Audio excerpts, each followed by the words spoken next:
Assalamu alaikum everyone, it's Zainab. Welcome back to my daily reading of The Alchemy of Happiness by Al-Ghazali. Chapter 1, inshaAllah, it's called The Knowledge of Self. Okay, in the name of Allah, most gracious, most merciful, all praise belongs to Him, and peace and blessings to Prophet Muhammad and his pure family. A'udhu billahi minash shaitanir rajim. Allahumma salli ala Muhammad wa ali Muhammad. Bismillahir rahmanir rahim. Knowledge of self is the key to the knowledge of Allah. According to the saying, he who knows himself knows God, which is a saying that is attributed to Prophet Muhammad, peace be upon him and his family. And as it is written in the Quran, we will show them our signs in the world and in themselves, that the truth may be manifest to them. Doesn't say what ayah that is, but I'm sure most of you know it. Now nothing is nearer to you than yourself. And if you know not yourself, how can you know anything else? If you say, I know myself, meaning your outward shape, body, face, limbs, and so forth, such knowledge can never be a key to the knowledge of Allah. Nor, if your knowledge as to that which is within only extends so far that when you are hungry you eat, and when you are angry you attack someone, will you progress any further in this path?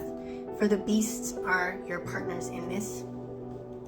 But real self-knowledge consists in knowing the following things. What are you in yourself? And from where have you come? Where are you going? And for what purpose have you come to tarry here a while? And in what does your real happiness and misery consist?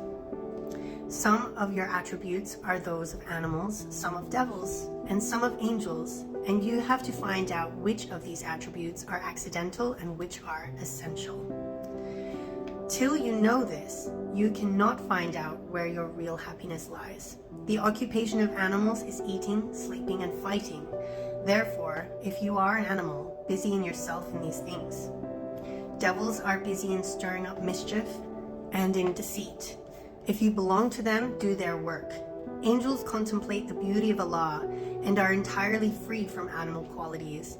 If you are of angelic nature, then strive towards your origin, that you may know and contemplate the Most High and be delivered from the shackles of lust and anger. You should also discover why you have been created with these two animal instincts, whether that they should subdue and lead you captive, or whether that you should subdue them, and in your upward progress make of one your steed and of the other your weapon. The first step to self-knowledge is to know that you are composed of an outward shape called the body, and an outward entity called the heart or soul. By heart, I do not mean the piece of flesh situated in the left of our bodies, but that which uses all the other faculties as it is instruments and servants. In truth, it does not belong to the visible world, but to the invisible, and has come into this world as a traveler visits a foreign country for the sake of merchandise, and will presently return to its native land. It is the knowledge of this entity and its attributes which is the key to the knowledge of Allah. Some idea of the reality of the heart or spirit may be obtained by a man closing his eyes and forgetting everything around except his individuality. He will thus also obtain a glimpse of the unending nature of that individuality. Too close inquiry, however, into the essence of spirit is forbidden by the law. In the Quran it is written, "They will question you concerning the spirit. Say, the spirit comes by the command of my Lord."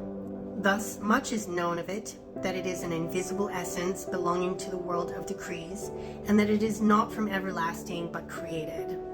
An exact philosophical knowledge of the spirit is not a necessary preliminary to walking in the path of religion, but comes rather as the result of self-discipline and perseverance in that path. As it is said in the Quran, "Those who strive in our way, verily we will guide them to the right paths." For the carrying on of this spiritual warfare by which the knowledge of oneself and of Allah is to be obtained, the body may be figured as a kingdom, the soul as its king, and the different senses and faculties as constituting an army. Reason may be called vizier, or the prime minister, passion the revenue collector, and anger the police officer. Under the guise of collecting revenue, passion is continually prone to plunder on its own account, while resentment is always inclined to harshness and extreme severity. Both of these, the revenue collector and the police officer, have to be kept in due subordination to the king, but not killed or excelled, as they have their own proper functions to fulfill. But if passion and resentment master reason, the ruin of the soul infallibly ensues. A soul which allows its lower faculties to dominate the higher is as one who should hand over an angel to the power of a dog, or a Muslim to the tyranny of an unbeliever. The cultivation of demonic, animal, or angelic qualities results in the production of corresponding characters, which in the day of judgment will be manifested in visible shapes, the sensual appearing as swine, the ferocious as dogs and wolves, and the pure as angels. The aim of moral discipline is to purify the heart from the rust of passion and resentment, till, like a clear mirror, it reflects the light of Allah. Someone may here object, but if man has been created with animal and demonic qualities as well as angelic, how are we to know that the latter constitutes his real essence, while the former are merely accidental and transitory? To this I answer that the essence of each creature is to be sought in that which is highest in it and peculiar to it. Thus the horse and the donkey are both burden-bearing animals, but the superiority of the horse to the donkey consists in its being adapted for use in battle. If it fails in this, it becomes degraded to the rank of burden-bearing animals. Similarly with man, the highest faculty in him is reason, which fits him for the contemplation of Allah. If this predominates in him, when he dies, he leaves behind him all the tendencies to passion and resentment, and becomes capable of association with angels.